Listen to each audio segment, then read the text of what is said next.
ရှမ်းပြည်နယ်စိမ့်လန်းနဲ့တောင်တန်းတွေအေးချမ်းတဲ့ရာသီဥတုနဲ့လှပတဲ့ပန်းကလေးတွေဒါတွေကိုအရင်ပြေးမြင်မိကြမှာပါတဘာဝရဲ့အလှအပအမွေနဲ့အပြည့်အဝရထားသလို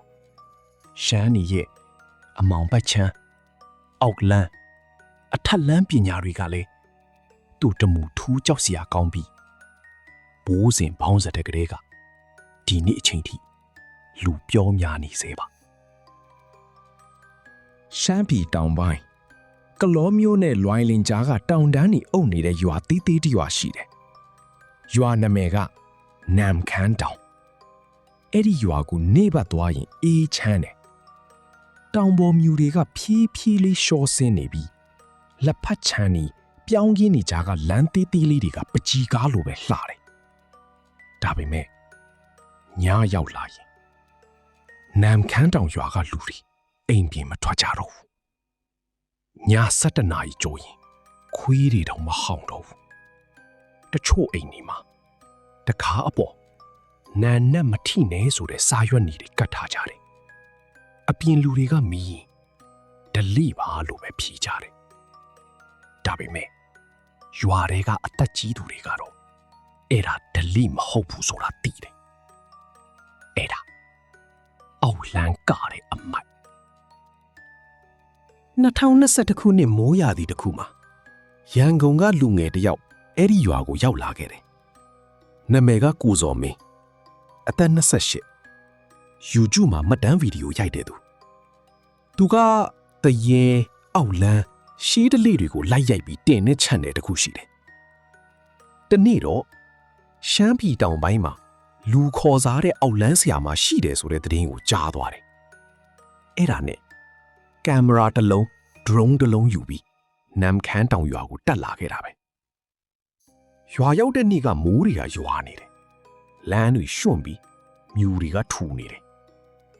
ရွာဝင်လမ်းမှာအသက်60လောက်ရှိတဲ့အဖိုးကြီးတစ်ယောက်ထိုင်နေတယ်ဘသူရှာတာလဲမောင်လေး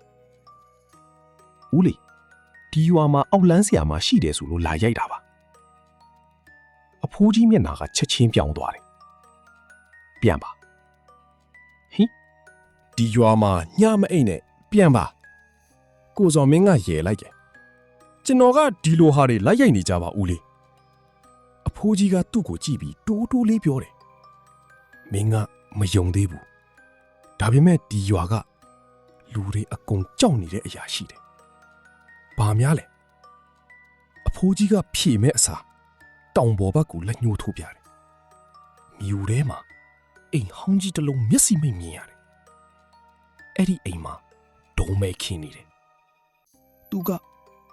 အောက်လန်းစားတယ်သူ။ကိုဇော်မင်းကအဲ့ဒီစကားကြတော့ပုံစိတ်ဝင်စားသွားတယ်။ရွာထဲကတဲခိုအိမ်တေးသေးတစ်ခုမှာဝင်တဲလိုက်တယ်။အိမ်ရှင်ကဒေါ်နန်းရီ။သူမကအိမ်ကန်းပေးရင်တူးတိုးလေးမေးတယ်။မောင်လေးညဘက်အပြင်မထွက်နဲ့နော်။ဘာဖြစ်လို့လဲအန်တီ။ဒေါ်နန်းကြီးကခဏငြိမ်သွားပြီည12 နာရီကျော်ရင်တကားခောက်တန်ကြားရင်လည်းမဖွင့်နဲ့ကိုဇော်မင်းကရေလိုက်ပြန်တယ်တရေလားဒေါ်နန်းကြီးမျက်နှာကမရေဘူးတရေထဆူတယ်အဲ့ဒီညမိုးရီတအားရွာတယ်ကိုဇော်မင်းကကင်မရာဖွင့်ပြီး vlog ရိုက်နေတယ် Okay guys အခုကျွန်တော်ရှမ်းပြည်တောင်ပိုင်းနမ်ခမ်းတောင်ရွာကိုရောက်နေပါတယ်ဒီရွာမှာအောက်လန်းနဲ့ပတ်သက်တဲ့သတင်းတွေအများကြီးရှိတယ်ယူတည်ရဲ့ထုံတကားခောက်တယ်ကိုဇော်မင်းကနာယီကြည့်လိုက်တယ်စနစ်73သူရှိလိုက်တယ် prank တင်နေကင်မရာကင်ပြီးတကားသွားဖွင့်လိုက်တယ်အပြင်မှာဘယ်သူမှမရှိဘူးဒါပေမဲ့မြေကြီးပေါ်မှာကြက်သွေးလိုအနီးရောင်အရည်တွေစီးနေတယ်ကင်မရာမီးထိုးလိုက်တော့တကားရှိမှာလူပုံစံအယုတ်သေးသေးတစ်ခုအယုတ်ရဲ့မျက်နှာမှာလူအစ်စ်စံပေနေချုပ်ထားတယ်ပြီးတော့အယုတ်ပါစံမှာအဲ့ဒီအချိန်မှာအပေါ်ထက်ကနေတစုံတစ်ယောက်လမ်းလျှောက်တန်ကြားလာတယ်ထောက် ဒါပေမဲ့ဒီအိမ်မှာသူတယောက်တည်းပဲတည်တာသူကင်မရာမီးထိုးပြီးအပေါ်တက်သွားတယ်အတန်ကအခန်းအဆုံးကနေထွက်နေတာတကားကနင်းနေပွင့်နေတယ်ဘသူလဲတဖြည်းဖြည်းတွင်ဖွင့်လိုက်တော့အခန်းထဲမှာအနက်ရောင်စပင်ရှီကြီးနဲ့မိန်းမတယောက်နယံပလှည့်ထိုင်နေတယ်သူရင်တုံသွားတယ်ဟဲ့ဘသူလဲမိန်းမကမလှုပ်ဘူးအန်ဒီဖြည်းဖြည်းလေးနီးသွားတယ်ရုတ်တရက်မိန်းမကခေါင်းကို180ဒီဂရီလှည့်ကြည့်လိုက်တယ်မျက်လုံးမရှိဘူးပါစက်ကနေအနက်ရောင်အရည်တွေစီးကျနေတယ်မင်းငါအိမ်ကိုလာရိုက်တာလားကိုစော်မင်းအော်ပြီးနှုတ်ဆက်လိုက်တယ်ကင်မရာလွတ်ကျပြီးမီးပြတ်သွားတယ်မနေ့ရောက်တော့သူအိပ်ယာပေါ်မှာပြန်နိုးလာတယ်ဒေါ်နန်းရီကဘေးမှာထိုင်နေတယ်မောင်လေးမင်းညကဘာတွေ့တယ်ကိုစော်မင်းကညကဖြစ်တာတွေပြောပြလိုက်တယ်ဒေါ်နန်းရီမျက်နှာဖြူသွားတယ်သူမင်းကိုမှတ်သွားပြီဘာသူဒေါ်မေခင်ကနမ်ခန်တောင်ရွာမှာနာမည်ကြီးအောက်လန်းဆရာမလွန်ခဲ့တဲ့15နှစ်ကသူ့သားတစ်ယောက်တည်သွားတယ်အဲ့ဒီနောက်ပိုင်းသူစိတ်ဖောက်သွားပြီးတောထဲမှာလူတီခေါင်းနေအယူတွေကြက်သွေးတွေတုံးပြီးအောက်လန်းစလုပ်တယ်ရွာတွေကလူတွေတယောက်ပြီးတယောက်ပျောက်သွားတယ်တချို့ကိုတောထဲမှာအယူပဲတွေ့ရတယ်ဒါပေမဲ့ဘသူမှသူ့ကိုမဖမ်းရဘူးဘာဖြစ်လို့လဲဆိုတော့သူ့ကိုထိတဲ့သူတိုင်း3ရက်အတွင်းတေကုန်တယ်ကိုစော်မင်းကဓာတွေကြားတော့ပို့ပြီးတိချင်လာတယ်သူ့အိမ်ကိုတွားရိုက်မယ်ဒေါ်နန်းရီကတားတယ်မတွားနဲ့ဒါပေမဲ့ကိုစော်မင်းကနားမထောင်ညနေဆောင်တော့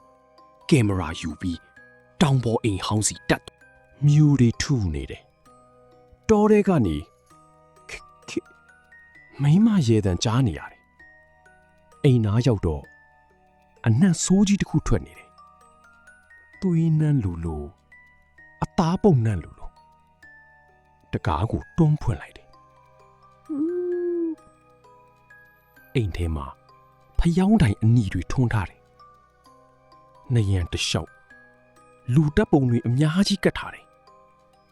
ဓာတ်ပုံတိုင်းရဲ့မျက်လုံးနေရာကိုအပ်နဲ့ထိုးထားတယ်ရုတ်တရက်သူ့နောက်မှာအတန်တစ်ခုမင်းရောက်လာပြီလားဖြည်းဖြည်းလှည့်ကြည့်လိုက်တော့ဒေါ်မဲခင်အနက်ရောင်ဝတ်ဆောင်စပင်ရှီကြီးမျက်လုံးနီနီတွေနဲ့သူ့လက်ထဲမှာအယုတ်တရုတ်ကိုကင်ထားတယ်ကိုဆောင်မင်းရင်တုံလာတယ်အန်ဒီကျွန်တော်ကဒေါ်မဲခင်ကရီလိုက်တယ်မင်းကငါစောင့်နေတာပြီးတော့အယုတ်ရဲ့လေပင်ကိုလိန်လိုက်တယ်တခဏတည်းကိုစော်မင်းလေပင်မှာဂျိုးဆိုတဲ့အတန်ကြီးနဲ့နာကျင်မှုတက်လာတယ်သူမြေပေါ်လဲကျသွားတယ်အသက်ရှူမရတော့ဘူးဒေါ်မဲခင်ကတိုးတိုးလေးရွတ်နေတယ်မင်းဝိညာဉ်ကိုငါယူမယ်ကိုစော်မင်းထွက်ပြေးလိုက်တယ်တိုးတဲ့ကိုအယူလို့ပြေးနေတယ်နောက်ကနေ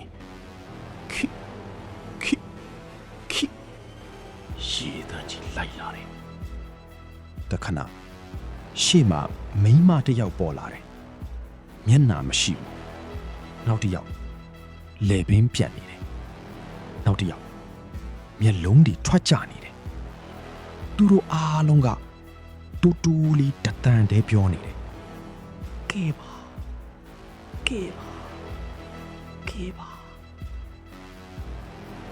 ကိုစော်မင်းငိုပြီးပြေးနေတော့ခြေထောက်တစ်ခုခုနဲ့တိုက်မိပြီးလဲကျသွားတယ်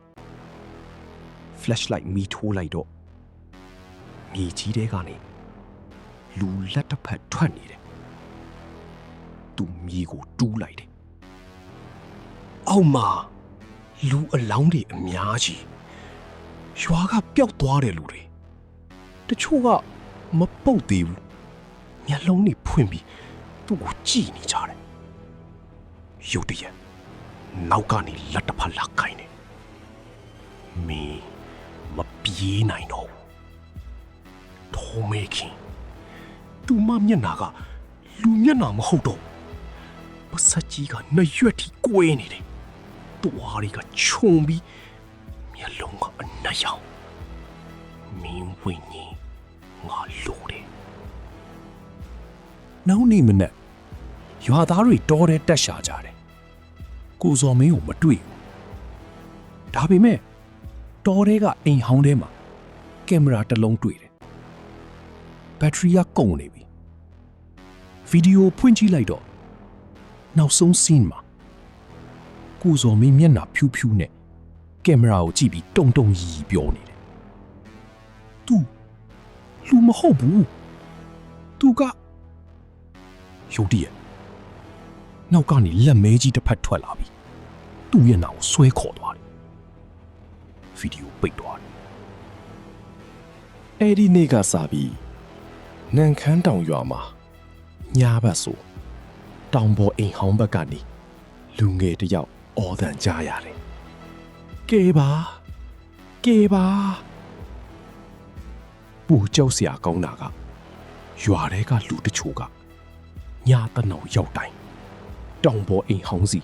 တိတ်တိတ်လေးတက်သွားတာပဲသူတို့ဘာသွားလှုပ်တာလဲဘယ်သူမှမသိဘူးမိုးရွာတဲ့ညတွေမှာတောင်ပေါ်ကနေမိမရေတံကြီးတစ်ခါတလေကြားရတယ်အဖြစ်ပြက်အားလုံးထဲမှာအဓိကအကြဆုံးအရာကကိုဇော်မင်းဘေးရောက်သွားလဲကိုဇော်မင်းတယောက်ဘေးတွေရောက်ပြီးဘာတွေဖြစ်ခဲ့လဲဆိုတာသိဖို့အတွက်ညီကိုမောင်နှမရောင်းရင်အပေါင်းတို့ကျွန်တော်တို့ရဲ့ KSD channel လေးကို like follow subscribe လေးလုပ်ပြီးဒုတိယပိုင်းမှာဒီထက်ပိုကြောက်ဖို့ကောင်းတဲ့အဖြစ်ပြက်ဇာတ်လမ်းနေနဲ့ကိုဇော်မင်းတယောက်လွတ်မြောက်နိုင်မလားဆိုတာစောင့်မျှော်အားပေးကြဖို့လေးစားစွာနှိုးဆော်တိုက်တွန်းလိုက်ပါ E ဗျာ